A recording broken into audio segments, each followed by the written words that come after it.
पंकज अपना बेशर्मी का काम शुरू कर देता है और ये सब पेड़ के पीछे खड़े लोग देख लेते हैं और चप्पल, जूते, डंडा और पत्थर लेकर उसके ठेले पर पहुंच जाते हैं। कुछ लोग उसे जूते की माला पहनाते हुए मारना शुरू कर देते हैं। गांव के बाजार में पंकज के पकोड़े की दुकान थी। पंकज के पकोड़े का धंधा अच्छा खासा चल रहा था। एक रोज सीमा और रीमा पंकज की दुकान की ओर जाते हैं। चल रीमा, जल्दी चल, कहीं आज भी पकोड़े खत्म हो गए तो हमें खाने को नहीं मिलेंगे। मेरे मुंह में तो पानी आ रहा है। पकोड़ों की खुशबू तो यहाँ तक आ रही है। हाँ, क्या खुशबू है। लगता है आज पकोड़े मिल जाएंगे हमें। सीमा और रीमा पंकज की दुकान पर पहुंच जाती हैं। दुकान पर पहले से ही बहुत भीड़ रहती है। रीमा कहती है, 2 प्लेट गोभी के पकोड़े देना। अरे आलू के भी ले लेना, फिर खत्म हो जाएंगे। भैया 1 प्लेट आलू के भी दे दो। खत्म हो गया है, बस प्याज के बचे हैं।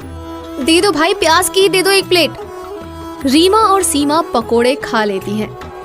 आज तो मन खुश हो गया खाके, कल फिर आएंगे। उधर पंकज अपनी दिन भर की कमाई लेकर घर चला जाता है। कैसा रहा आज का बाजार? रोज की तरह अच्छा था, एक भी पकौड़े नहीं बचे। ऐसे ही चलता रहा तो हम जल्द ही अमीर बन जाएंगे। पंकज अपने पैसे गिनना शुरू कर देता है। 400, 500, 1000, 2000, 5000। आज पूरे 5000 आए हैं। इस बार दिवाली पर तुम्हें कंगन ला कर दूंगा। नहीं जी, पैसे जमा करो ताकि हम बाजार में बड़ी दुकान खोल सकें। पंकज की दुकान दिन दुगनी रात चौगनी तरक्की करने लगती है।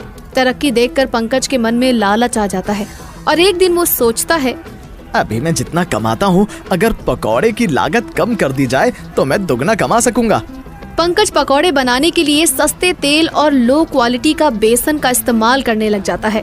अब और भी ज्यादा कमाई आएगी। यहाँ कोई और पकौड़े वाला भी नहीं है, ये लोग को मेरे पास ही खाना पड़ेगा।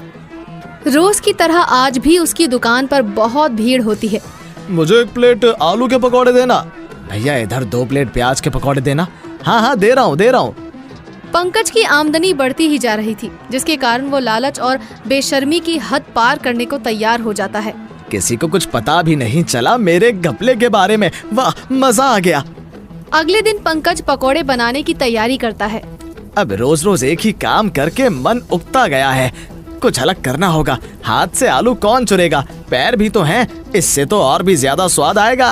पंकज अपने पैरों से आलू चुरता है और उसी से आलू के पकोड़े भी बनाता है। ये तो आलू पकौड़ों के लिए हुए, लेकिन बाकी प्याज और गोभी के लिए कुछ करना होगा। ठीक है, बाकी का कल सोचूंगा। पंकज पकोड़े बेचना शुरू करता है। भैया 1 प्लेट आलू के पकौड़े देना। पंकज 1 प्लेट आलू के पकोड़े देता है।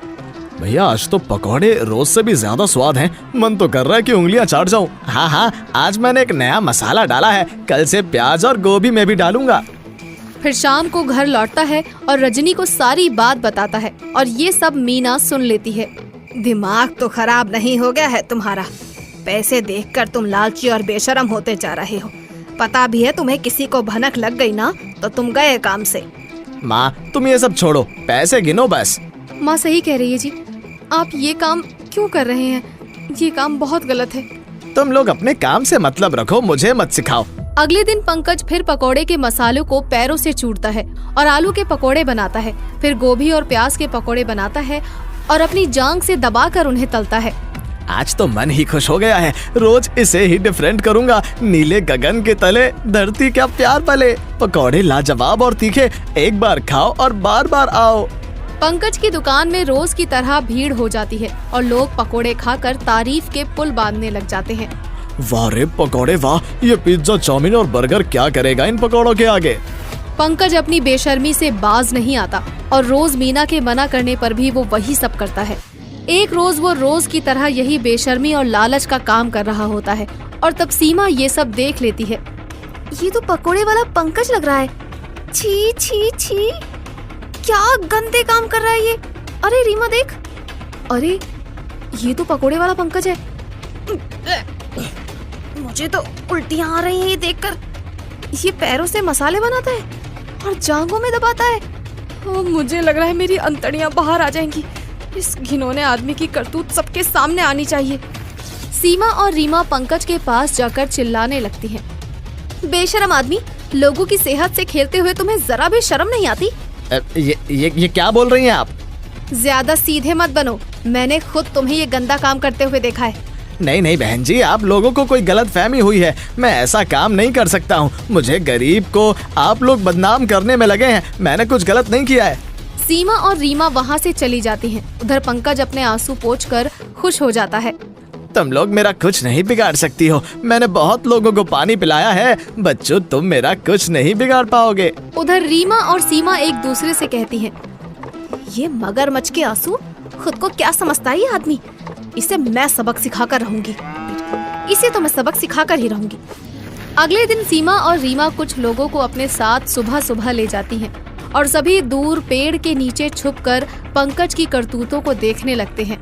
उधर पंकज कहता है, मुझे कौन ही देखेगा ये सब करते हुए। बड़ी आई है मेरा पर्दाफाश करने। पंकज अपना बेशर्मी का काम शुरू कर देता है और ये सब पेड़ के पीछे खड़े लोग देख लेते हैं और चप्पल, जूते, डंडा और पत्थर लेकर उसके ठेले पर पहुंच जाते हैं। पंकज इतनी भीड़ और सबके हाथों में कुछ न कुछ देखकर डर जाता है। कुछ लोग उसे खींचते हुए उसके ठेले से बाहर निकालते हैं और कहते हैं, बेशरम आदमी, तुझे शर्म नहीं आई ऐसा करते हुए? लेकिन मैंने ऐसा किया क्या है? कुछ लोग उसे जूते की माला पहनाते हुए मारना शुरू कर देते हैं। उसे इतना मारते हैं कि वो अधमरा हो जाता है और जमीन पर गिर जाता है। इसे तो जान से मार देना चाहिए। इतने में मीना वहाँ भागती हुई आती है और पंकज को घेर कर खड़ी हो जाती है और हाथ जोड़ कर कहती है, अरे मेरे बेटे को छोड़ दो, चाहे तो मेरी जान ले लो, अब मेरे बेटे को मत मारो। अब से ये ऐसी गलती कभी नहीं करेगा।